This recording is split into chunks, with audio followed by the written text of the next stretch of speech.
بسم اللہ الرحمن الرحیم۔ دون کے عزیز طلباء و طالبات، جیسا کہ آپ جانتے ہیں کہ بہار اسٹیٹ مدرسہ ایجوکیشن بورڈ پٹنہ کی جانب سے آپ تمام ہی طلباء و طالبات کے لیے آن لائن کلاس کا اہتمام کیا گیا ہے۔ عزیز طلباء، میں نے آپ کو گزشتہ کل پہلا سبق پڑھایا تھا قرآن کریم کے تعلق سے، اور قرآن کریم میں جو آپ کا نصاب ہے وہ 29واں پارہ عدد نصف آخر ہے۔ تو میں نے کل سورہ جن پڑھایا تھا اور سورہ جن کا ایک صفحہ مکمل پڑھایا تھا۔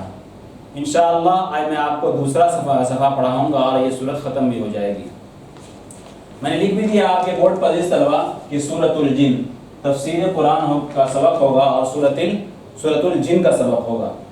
تو کل میں نے بتلایا تھا کہ جناتوں نے کیا کہا تھا اپنی طرف سے، کہ وہ لوگ کیسے ہیں، کیا ہیں، پہلے وہ لوگ کیا کرتے تھے، اور وہ لوگ آپ صلی اللہ علیہ وسلم خدمت میں حاضر ہو کر وادی نخلا کے اندر کیا ایمان لے آئے، اور آپ صلی اللہ علیہ وسلم سے ان لوگوں نے قرآن کو سنا اور سیکھا اور پھر اپنے لوگوں میں جا کر اس کی تبلیغ و تشریح کی۔ آج عزیز طلبہ اس وقت کو جب یہ آیت جو آ رہی ہے ابھی،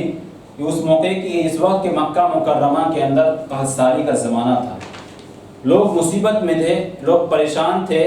دانہ کے لیے پریشان تھے۔ اسی پس منظر میں یہ آیت نازل کی گئی ہے۔ آیت دیکھیے اور اسی ذہن میں جو تشریح ہوگی ہم انشاءاللہ آپ کے سامنے بیان کرتے رہیں گے۔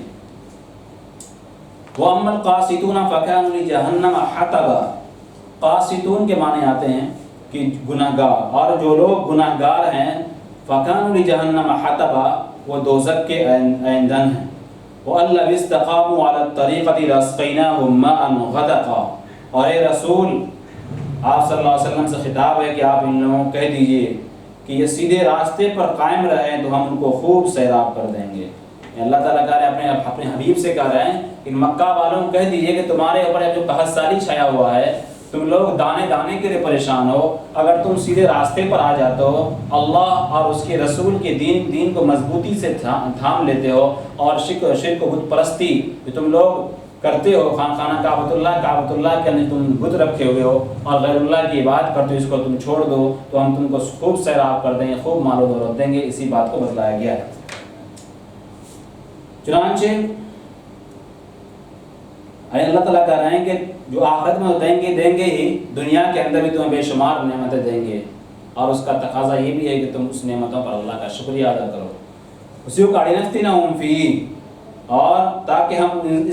سے آزمائش کریں، تاکہ ہم اس سے ان کی کیا ہے آزمائش کریں، یعنی آزمائش کے طور پر دیا ہے کہ کیا یہ لوگ ایسے موقع پر اللہ کو یاد کرتے ہیں یا نہیں۔ وَمَن يُعْرِضْ عَن ذِكْرِ رَبِّهِ يَسْلُكْهُ عَذَابًا صَعَدًا، اور جو لوگ اپنے پروردگار کی یاد سے منہ موڑے گا تو وہ اس کو سخت عذاب میں داخل کر دیں گے۔ یعنی ایسے موقع پر بھی اگر وہ اللہ کی ناراضگی، اللہ کی نافرمانی میں لگا ہوا ہے، روگردانی میں لگا ہوا ہے، تو کہہ رہے ہیں ایسے لوگوں کو اللہ رب العزت کل قیامت کے دن سخت عذاب میں مبتلا کریں گے، اور دنیاوی عذاب بھی ہے کہ وہ لوگ قحط سالی میں مبتلا ہیں۔ وَأَنَّ الْمَسَاجِدَ لِلَّهِ فَلَا تَدْعُوا مَعَ اللَّهِ أَحَدًا، اور یہ کہ مسجدیں اللہ ہی کے لیے ہیں تو اللہ کے ساتھ کسی اور کی عبادت نہ کرو۔ ہم جانتے ہیں کہ مختلف مکانات ہوا کرتے ہیں، ہر ایک کے الگ الگ مقاصد ہوا کرتے ہیں۔ جیسے کہ یہ گھر ہے، آدمی لوگ گھر بناتا ہے کیوں؟ تاکہ وہاں کیا کرے، وہ آرام کرے، رہائش کے لیے کرتا ہے۔ ایک آفس ہوا کرتا ہے جو انتظامی امور کے لیے ہوا کرتا ہے۔ اسی طرح مدارس ہیں، اسکول وغیرہ ہیں، ہر ایک کے الگ مقاصد ہیں۔ اسی طرح مسجدیں ہیں، اس کا بھی کوئی نہ کوئی کام ہے کہ اللہ کی عبادت کی جائے، ریاضت کی جائے، اور وہاں پر دینی تعلیم بھی دی جا سکتی ہے، جیسا کہ آپ صلی اللہ علیہ وسلم نے ایسا کیا تھا۔ اس کے بعد حدیث طلبہ کہہ رہے ہیں وَأَنَّهُ لَمَّا قَامَ عَبْدُ اللَّهِ يَدْعُوهُ كَادُوا يَكُونُونَ عَلَيْهِ لِبَدًا،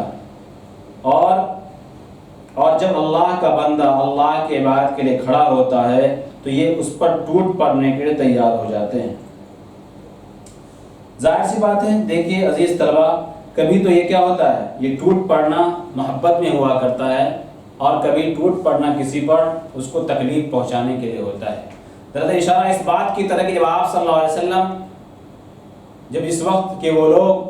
آپ صلی اللہ علیہ وسلم اس وقت وہ لوگ کعبہ کے اندر بہت سارے بت رکھے ہوئے تھے، تو ایسی شکل میں بھی جب اسلام بالکل مغلوب تھا تو جب اس وقت بھی اللہ کے حبیب جو نماز پڑھتے تھے اور دوسری باتیں کرتے تھے تو یہ کفار و مشرکین آپ صلی اللہ علیہ وسلم کو ایذا پہنچانے کے لیے ہمیشہ ٹوٹ پڑنے کی کوشش میں لگے رہتے تھے، ہمیشہ اس کوشش میں رہتے تھے کیسے ان کو تکلیف پہنچائے، اسی بات کی طرف اس کو اشارہ کیا گیا ہے۔ یعنی ان کا حال یہ ہے، مراد یہاں پر یہی ہے کہ ان کے کعبۃ اللہ کو بت پرستی کا مرکز بنا لیا گیا، اور ظلم بالائے ستم یہ ہے کہ رسول اللہ صلی اللہ علیہ وسلم جب نماز کے لیے کھڑے ہوتے ہیں تو آپ کو یہ لوگ تکلیف پہنچاتے ہیں۔ قل انما ادعو ربی ولا اشرک به احدا، اس کی بات کر رہے ہیں آپ کہہ دیجئے کہ میں اپنے پروردگار کی عبادت کرتا ہوں اور اس کے ساتھ کسی کو شریک نہیں ٹھہراتا، ولا اشرک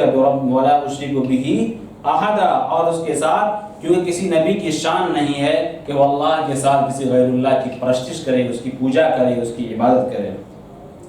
قل انی لا املک لکم ضرا ولا رشدا، اور آپ یہ بھی کہہ دیجئے کہ نہ تم کو نقصان پہنچانا میرے اختیار میں ہے اور نہ ہدایت دینا، ولا رشدا، اور نہ میں، کیوں کہ اللہ تعالیٰ نے یہ چیز اپنے پاس رکھی ہے، ہدایت دینا یہ نبی کا کام نہیں بلکہ اللہ کا کام ہے۔ قرآن کریم کی ایک دوسری بھی آیت ہے انک لا تہدی من احببت ولکن اللہ یہدی من یشاء۔ بہرکیف اس کے بعد آیت ہے قل انی لن یجیرنی من اللہ احد، اس کے بعد کہہ رہے ہیں کہہ دیجئے اللہ سے مجھے کوئی نہیں بچا سکتا اور اس کے سوا ہرگز مجھے کوئی پناہ کی جگہ بھی نہیں مل سکتی۔ ولن تجد من دونہ ملتحدا، کہہ رہے ہیں کہ اس کے علاوہ یعنی جو لوگ سوا مجھے کوئی پناہ کی جگہ بھی نہیں مل سکتی ہے، پناہ کی جگہ صرف اور صرف اللہ رب العزت کا ہی پناہ ہے۔ اس کے بعد فرمایا الا بلاغا من اللہ ورسالاتی، الا بلاغا من اللہ ورسالاتی، لیکن میرا کام تو اللہ کی بات اور اس کے پیغام کو پہنچانا۔ ظاہر سی بات ایک نبی کا، ایک پیغمبر کا یہی اصل مقصد ہوا کرتا ہے کہ وہ اللہ کے دین کو اللہ کے بندوں تک پہنچانا اس کے اہم فریضے میں سے داخل ہوتا ہے۔ اس کا یہ کام انہوں نے کر دیا۔ کہتے ہیں من یعص اللہ ورسولہ فإن له نار جہنم خالدین فیہا، جو شخص جنہوں نے اللہ کی اور اس کے رسول کی نافرمانی کی یقیناً ان کے لیے دوزخ کی آگ ہے۔ فإن له نار جہنم، یقیناً ایسے لوگوں کے جہاں دوزخ کی آگ ہے وہ ہمیشہ اسی کے اندر رہیں گے۔ اس بات کو بتلانے کے بعد پھر اللہ رب العزت کہہ رہے ہیں حتی اذا رأوا ما یوعدون فسیعلمون من اضعف ناصرا واقل عددا، اس کے بعد کہ یہاں تک کہ جب یہ اس چیز کو دیکھیں گے جس کا ان سے وعدہ کیا جا رہا ہے تو ان کو معلوم ہو جائے گا کہ کس کے مددگار کمزور اور تعداد میں کم ہیں، کس کے مددگار اور تعداد میں کم ہیں۔ اس بات کو بتلایا گیا کہ لوگ سمجھتے ہیں کہ آپ صلی اللہ علیہ وسلم ان کی تعداد بہت ہے، بہت کمزور ہے، لیکن ان کو معلوم ہو جائے گا کہ ان کے ساتھ اللہ ہے، اللہ ان کی حفاظت کر رہے ہیں، دین اسلام کو تقویت اللہ رب العزت کر رہے ہیں کہ یہ ان کا خام خیال ہے۔ قل انی ادری قریب ام ما توعدون ام یجعل له ربی امدا، اس کے بعد کہہ رہے ہیں کہہ دیجئے مجھے نہیں معلوم کہ تم جس چیز کا وعدہ کیا جا رہا ہے وہ نزدیک ہے یا میرے پروردگار نے اس کے لیے کوئی لمبی مدت مقرر کر رکھی ہے۔ ام یجعل له ربی امدا عالم الغیب فلا یظہر علی غیبہ احدا، وہی غیب کا جاننے والا ہے، وہی غیب کا نہیں، اللہ رب العزت غیب کا کیا ہے؟ جاننے والا ہے، چنانچہ وہ کسی پر اپنے غیب کی باتوں کو نہیں ظاہر فرماتے۔ فلا یظہر علی غیبہ احدا، تو اپنی غیب کی باتوں کو کسی پر ظاہر نہیں فرماتے، یعنی اللہ رب العزت غیب کی بات خود اپنے پاس اس کو محفوظ رکھتے ہیں۔ ہاں البتہ بعض مرتبہ رسول وغیرہ نبی وغیرہ کو بذریعہ وحی بالواسطہ کچھ غیب کی باتیں، کچھ خفیہ باتیں اللہ رب العزت اپنے محبوب بندے کو بتلا دیتے ہیں۔ اس کے بعد فرمایا الا من ارتضی من رسول، خود کہہ رہے ہیں سوائے پیغمبر کے جس کو اس نے پسند کیا، یعنی جس کو اس نے پسند کیا، کچھ باتیں بذریعہ وحی غیب کی باتیں اللہ رب العزت اپنے پسندیدہ بندے کو بتلا دیتے ہیں۔ فإنه يسلك من بين يديه ومن خلفه رصدا، کہ وہ اس کے آگے پیچھے محافظ مقرر کر دیتا ہے، یعنی اللہ رب العزت اپنے محبوب بندے کو یعنی رسول اور نبی کو اللہ تعالیٰ خود اس کی حفاظت کرتے ہیں، یعنی فرشتوں کے ذریعے سے اس کی حفاظت فرماتے ہیں۔ اور آخری آیت ہے لِيَعْلَمَ أَنْ قَدْ أَبْلَغُوا رِسَالَاتِ رَبِّهِمْ وَأَحَاطَ بِمَا لَدَيْهِمْ وَأَحْصَىٰ كُلَّ شَيْءٍ عَدَدًا، تاکہ اللہ جان لیں کہ انہوں نے اپنے پروردگار کے پیغام پہنچا دیے ہیں۔ یعنی اللہ تعالیٰ پیغمبر کو تنہا اور غیر محفوظ نہیں چھوڑتا ہے، بلکہ ان کے آگے پیچھے ہر طرح کی حفاظت کے لیے فرشتے مقرر کر دیتا ہے، جو جنوں سے اور شیاطین سے رسول کی حفاظت کرتے ہیں۔ بعض مفسرین نے یہ بھی لکھا ہے کہ شیطان اپنے آپ کو فرشتے ظاہر کر کے کلام الہی میں ملاوٹ نہیں پیدا کر دے، اس مقصد کے لیے فرشتے رکھے گئے ہیں، یعنی کلام الہی کی حفاظت کی ہمہ جہت انتظامات کیے گئے ہیں۔ اس کے فرمایا تاکہ جان لے انہوں نے اپنے پروردگار کے پیغام کو پہنچا دیا اور اللہ تعالیٰ ان کے حالات کا احاطہ کیے ہوئے ہیں اور ہر چیز کی گنتی کر رکھی ہے، یعنی دنیا کے اندر کیا چیز ہو رہی ہے نہیں ہو رہی ہے، وہ تمام کی تمام چیزیں اللہ رب العزت کے